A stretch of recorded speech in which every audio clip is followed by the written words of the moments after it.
Morning everybody, how you all doing? I hope you're doing fantastic. Got a few things to get through today.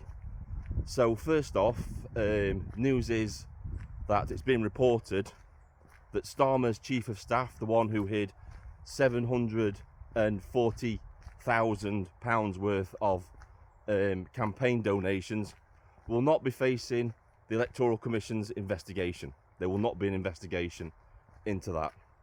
So that tells you everything that you need to know about the system. It's corrupt to the core, because it should warrant an investigation.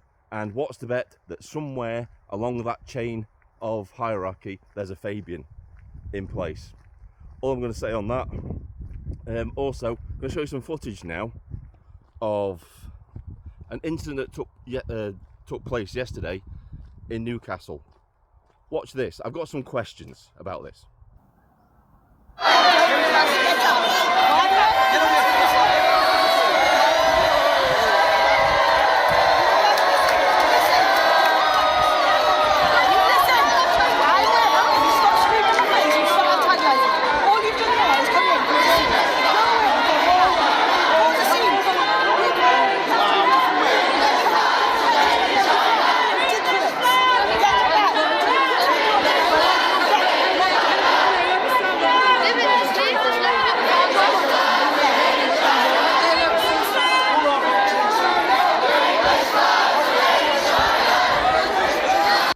Okay, so I've got a few questions, right?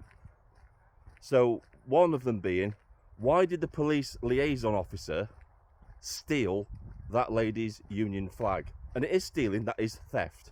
When you intentionally intend to deprive somebody permanently of their property, that is theft. That's the definition of theft.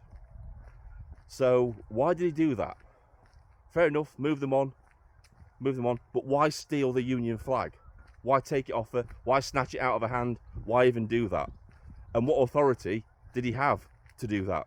From what I can see, he didn't have any. She wasn't detained, she was just being asked to move on.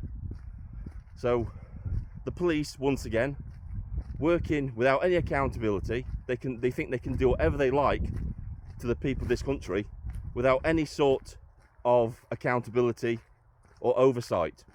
It's very dangerous. Now let's reverse that. What would have happened if a police officer had snatched a Palestinian flag off of one of the loony lefties? What would have happened in that situation? About a few hours later, we would have had a press conference. We would have had a police statement going out saying how sorry they are. How sorry they are that this incident happened and it won't happen again, and the officer in question is being disciplined. This is something you guys need to take in consideration as well, police officers, because you're drunk on power. You don't think any of this at any point in time that you're going to be held accountable for this. You are. You are going to be held accountable for this. Just look at America at the minute. The head of the FBI has been indicted on criminal charges because of basically being corrupt.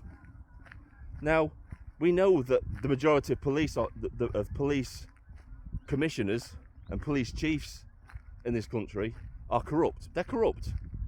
They're politically captured. Even Liz Truss, an ex-Prime Minister, says they're politically captured. Everybody can see it. These people are politically captured. And because their leadership is politically captured, it flows downhill. The excuse of I was just following orders will be no defence in this situation. And if you think you're doing all this to get brownie points from your commanding officers, take in consideration what the police force was going to do to those armed response unit police officers in the Manchester airport incident. They were willing to throw those people under the bus to save their own necks. They were going to prosecute them. The only thing that saved those officers from investigation and being thrown out of the force was the fact that somebody leaked the whole of the CCTV footage. That's what saved those police officers' necks in that situation. The higher ups were fully prepared to throw those officers under the bus. They were going to be investigated. They would most likely have had criminal prosecutions made against them just to appease a certain demographic within our society, even though that certain demographic within that situation was completely in the wrong. But that's what your commanding officers and higher ups will do to you. At the first opportunity, they will throw you under the bus. They're no friend to you at all. That's something you need to take into consideration. To them, you're just cannon fodder. You're just foot soldiers that they're willing to sacrifice for their own agenda. That's all you are. So I've got to say on this, Vindicator, sign off.